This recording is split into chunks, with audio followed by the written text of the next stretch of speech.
No one has to tell Joe Biden what's in the Constitution. He was in the room when it was written.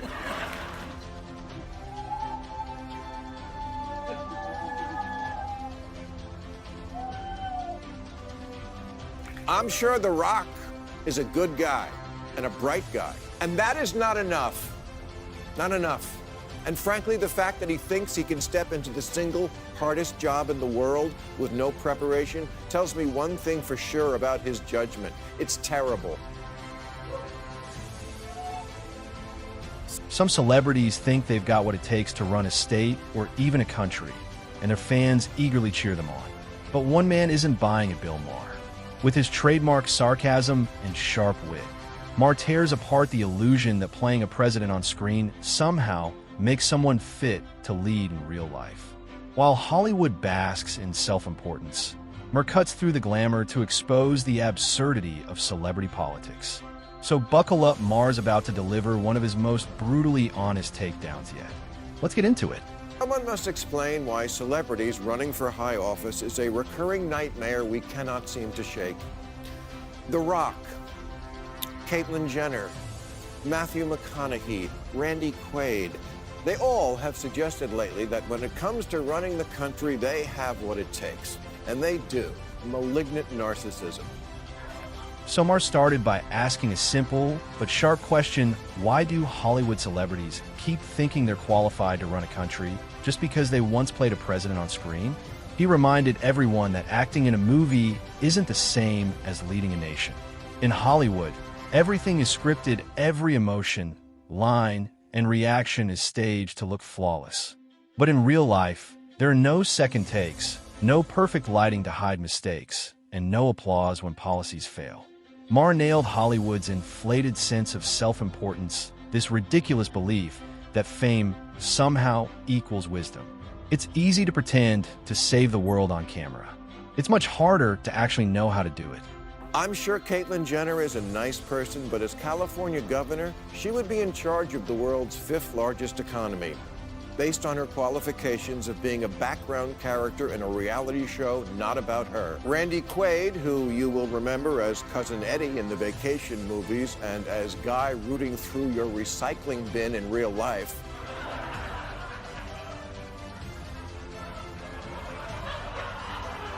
also says he might want to run our state. When did governing become the safety school for when the guest spots on Chicago Fire dry up? Maher didn't hold back when he brought up Caitlyn Jenner. He pointed out that Jenner's inability to stay relevant even within her own family's reality show says a lot about her supposed leadership potential. If you can't command respect or attention in your own home or your own show, how can anyone trust you to lead an entire state or country? Maher's criticism wasn't just about Jenner. It was a broader shot at Hollywood's growing delusion. He made the same point about Dennis Quaid, questioning why actors who can't even stay at the top of their own industry suddenly believe they can handle the brutal chaos of politics. For Maher, fame and leadership simply don't mix, and Hollywood keeps proving him right. Treat government like the lowest rung of celebrity. Rock stars, movie stars, TV stars, Dancing with the Stars, magicians, congressmen. Governing is a difficult, nuanced job with people's lives and livelihoods at stake. Perhaps you've noticed that things in America have been a little different these last 5 months. That's because there are people back in charge who spent their formative years not on a soundstage, but studying the stuff you need to know to be effective on the world stage. Maher hit the nail on the head. Running a government isn't like shooting a movie. You don't get to pose for the cameras, sign a few papers, and hope the problems fade away. It's not about fame, applause, or perfect lighting. It's about real decisions that impact real people. Leadership requires grit, not glamour. It's about taking tough stands, not delivering rehearsed lines. And yet, too many in Hollywood treat politics like another performance. Maher cuts through that illusion, reminding everyone that governing isn't about image or popularity. In the real world, there are no scripts, no do-overs, and no makeup crew to hide your mistakes. Matthew McConaughey is, I'm sure, also a lovely person, but when he says he's considering a run for governor in Texas, I must say that is not all right, all right, all right. And I'm not saying that he and all these candidates haven't led lifetimes of glorious achievement. The Rock proved once and for all that weightlifters can drive. Matthew introduced Lincolns to stoners, and Caitlyn married the woman who married the guy who defended O.J. And it's not that they are actors, it's that they're not professionals in this other field called government. Exactly. Expecting a celebrity to govern is like asking a carpenter to fix the wiring. The tools might look similar, but the skills aren't the same. Charisma and confidence may win over cameras, but they can't replace policy expertise or real-world leadership experience. Sure, a movie star can deliver a fiery speech or a flawless soundbite, but that's acting, not governing. When fame collides with reality, things get complicated. Budgets, foreign relations, and bureaucratic hurdles don't follow a script, and no director can yell cut when things go wrong. Fans might mistake popularity for competence, holding up rare examples like Arnold Schwarzenegger as proof celebrities can lead. But those exceptions don't change the rule. For every star who transitions successfully, many more fail spectacularly. Maher's message is clear. Leadership demands knowledge, discipline, and humility, not camera lights, applause, or name recognition. This guy was a rock star, but because he was good in his field of government. That's not you. Yeah, I'm with Maher on this one. Governors and presidents aren't just public faces, they're guardians of a nation's future. They need real understanding of how government works: finance, economics, security, and international relations. Without that foundation, leadership becomes a global joke. Maher's point isn't that celebrities should never enter politics, but that ambition alone isn't enough. If a celebrity genuinely wants to lead, they should first learn the system, study policy, understand governance, and grasp the real weight of decision-making. Running a nation isn't a photo shoot or a PR stunt. It's serious, demanding work that affects millions. Fame might open the door, but only competence, discipline, and humility can keep it open. What agency is responsible for our nuclear weapons? What does the 14th Amendment say? Who's the Prime Minister of India? In the event of another nuclear standoff with Russia or China, describe Kennedy's strategy that got us out of the Cuban Missile Crisis. Governing is not a job you can pick up on the afternoon of the inauguration. You can't learn it on the fly. You can't fix it in post. Putin's not on a green screen, and he doesn't give about your $1 million smile. If he tells you at a summit that he'd like to take Belarus now, you have to know that's a country and not his lunch order. Most people who enter politics without prior experience quickly realize how unprepared they are once in office. They win an election, step into power, and suddenly they're drowning. Why?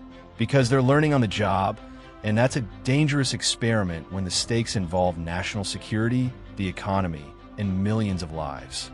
Governing isn't a role you master through trial and error. It requires preparation, strategy, and real-world experience. But here's the twist: even those who do have time to learn, like Kamala Harris, often fail to rise to the challenge.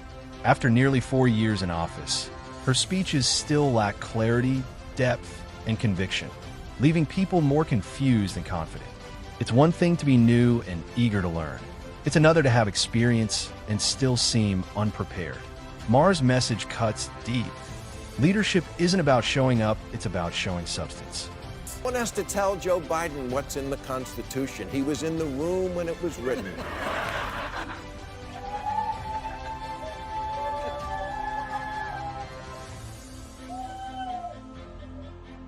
I'm sure The Rock is a good guy and a bright guy, and that is not enough. Not enough. And frankly, the fact that he thinks he can step into the single hardest job in the world with no preparation tells me one thing for sure about his judgment. It's terrible. Here's where Maher brings up presidents from his own party, the Democrats, but my perspective is a little different when it comes to their actual record and power. Take Joe Biden, for example. His border policy turned out to be one of the weakest in recent history, sparking a historic surge in illegal crossings, over 1 million encounters in just one fiscal year. That failure left Trump with a border crisis that spiraled out of control. And the economy under Biden wasn't much better. Inflation shot up to more than 9% in 2022, the highest level in 40 years, draining paychecks and driving everyday costs through the roof. Gas prices surged, mortgage rates climbed, and grocery bills became a nightmare for working families. Sure, there was job growth on paper, but it was drowned out by record debt, shrinking savings, and a growing fear that the American dream was slipping further away. You need more proof? Kanye West thought he could do it. The Rock says he might be the right man for the job because he believes he can unite the country. You can't. Why? Because the blue states and red states both like your stupid movies? Let me put it bluntly to you and all these would-be showbiz candidates. You're not good enough, you're not smart enough, and doggone it, it completely doesn't matter that people like you. Those might sound like tough words from Bill Maher, but I couldn't agree more. Just because someone shines on screen doesn't mean they're fit to sit in the Oval Office. Popularity isn't policy, and charisma isn't competence. Politics in America is a brutal battlefield. The moment you take a stance, you make enemies. Even the most admired figures get torn apart once they step into that arena. So imagine a Hollywood celebrity trying to play peacemaker in that chaos. How would they survive the nonstop media attacks, partisan warfare, and relentless policy scrutiny? Trying to keep everyone happy in politics isn't leadership, it's self-destruction. You can't sit on the fence when the stakes are this high. You take a stand and own it. Maher's right. The glitter of Hollywood fades fast when it meets the harsh light of real-world politics. They like you now because you're an entertainer and thus largely uncontroversial. Governing is the opposite. If you think you can unite the country, you're delusional. A space alien attack couldn't unite this country. The aliens would say, take us to your leader, and 70% of Republicans would drive them to Mar-a-Lago. I'm not so sure about that. Republicans do tend to show far more loyalty to their presidents than Democrats ever do. But I get Maher's broader point. America is more divided now than at any point in recent memory.